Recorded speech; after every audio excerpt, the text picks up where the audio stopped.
I know that you always wear incredible clothes, but this is beautiful. Thank you. A little bit festive, right? Beautiful. So now the situation is that I think we're okay when it comes to actually getting down at night, because a lot of us are having, some of us, yeah, busy days. Some of us can't turn off.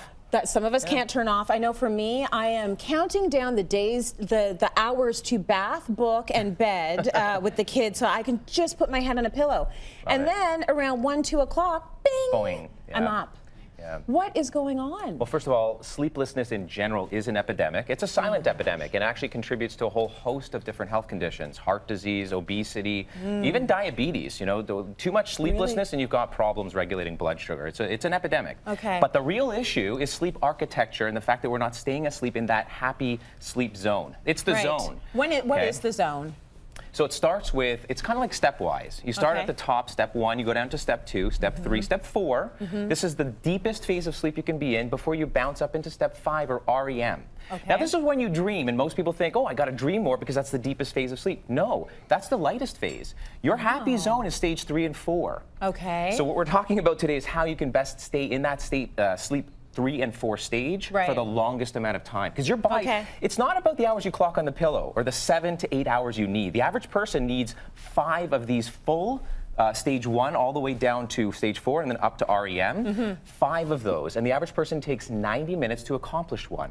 And so that right there is the issue. And then staying in that sleep zone, it starts off with what we need to do more of. What do we need to do more of? We need to make sure that we absolutely keep the right temperature in our home. It has to be cool. At night, you have to keep cool. Do you keep your what do you keep it at? Oh, it's cool. It's like 64, 65. Wow, that's freezing. I know. Wow, I know. You're hot-blooded. Let me tell you something. I was a cold person my whole life, and then I had kids. Yeah, and my body Hormones temperature change. shot through the roof. So now I'm just like my bear husband. Like, he's like, good, it's cold in here.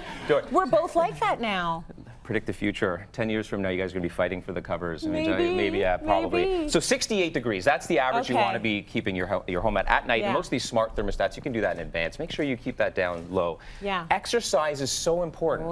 Weight bearing, you know all about this. We talked off camera just today about exercise and weight bearing exercises, but don't do it within an hour before you go to bed. Even if you haven't gotten it in the day, make sure you do it the next morning. Because here's the thing, you will create thermal dysregulation. Same way that, you know, the heat in your home has to be low. If you're too warm at night, you won't get into that deep stage 3 or 4, that happy zone we're talking about. Guys, sleep hygiene is really what we're into here. If you can't keep your room dark, wear one of these. It is so important. So light goes through your eyes into your brain and triggers serotonin, the day hormone. What you want to do is maintain melatonin, and we'll talk about some natural ways to do that as well, because melatonin will keep you deeply asleep and in that happy zone.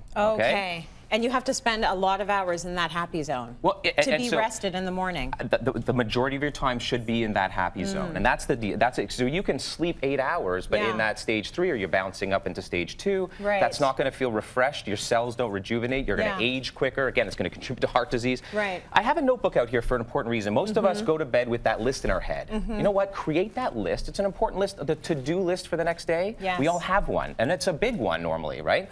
Fewer hours to do more things these days. But make that list, put it in your kitchen, it's out of your bedroom. If you were to wake up in the middle of the night, and out of that happy zone, you want to acknowledge immediately. First thought you have is, I've got the list, it's in the kitchen, I'll get to it tomorrow. And then back to sleep you go. Not ruminate what those things are. Don't get up and add to the list. Don't get up and add to it. That's not a healthy thing to do. Got it. Reduce the caffeine, the alcohol, hot peppers in particular. If you've got regurgitation, all right, or acid reflux, that'll wake you up and keep you awake. That's a horrible. So no eating about an hour before bed. That's fair. About 2 hours before bed, you can have a carbohydrate rich-ish meal, or a snack like a banana, all right, because that will induce tryptophan. And that's what we want more of, because tryptophan, as an amino acid, induces melatonin through the serotonin pathway. Which makes us sleep. Absolutely. So some nice herbal remedies and natural remedies you may not have heard about. But first, I think I'd like to do a review of melatonin, because this is the most popular one. Are people using that properly? They aren't. They aren't. Melatonin, first of all, it's not a jet lag remedy. You don't take this before going on a plane. I do a lot of travel. In fact, the irony today may be that I just got off a red eye.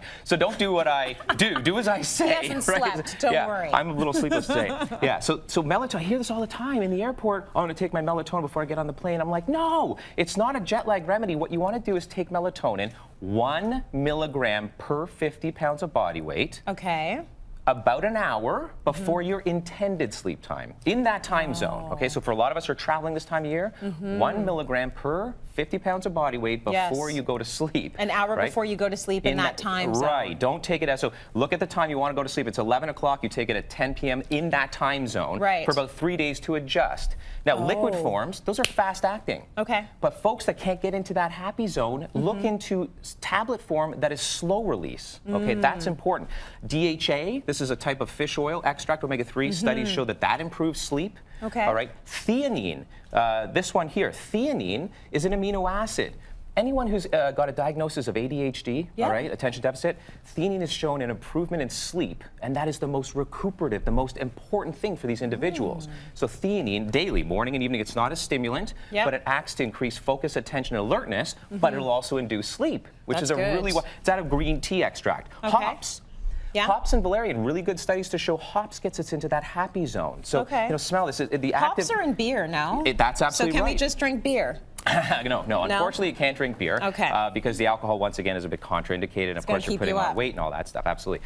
Chamomile tea, that will help some people fall asleep, but once again, you want to revert to the hops to stay asleep. Right. All right? Okay. Then when it comes to diet, more nuts, pumpkin seeds, pistachios, and you know what, I'm a huge advocate of greens, you know that. I'm always talking about greens, but micronutrients, really good studies out of UPenn recently. Micronutrients, especially those found in greens, B complex and so forth, will induce melatonin at night and keep you sleeping. And lastly, taste that. That's a holiday cheer for you. Wine. Non-alcoholic. It is not wine. One of your producers laughed and said she's going to say that she hopes it's wine. Yeah, I do. Actually, we're both red wine lovers. Very good. It's really tart. Good. It's tart cherry. Tart cherry is known to increase melatonin. So have a glass of tart cherry. You're going to get all the antioxidants you'll find in red wine, but it'll help keep you in that happy zone. This is good for muscle recovery too. That's right. It's got incredible electrolytes in there. I need that, man. I'm hurting all the time. Okay, really good tips. Thank you so much for that, Bryce. We talked a little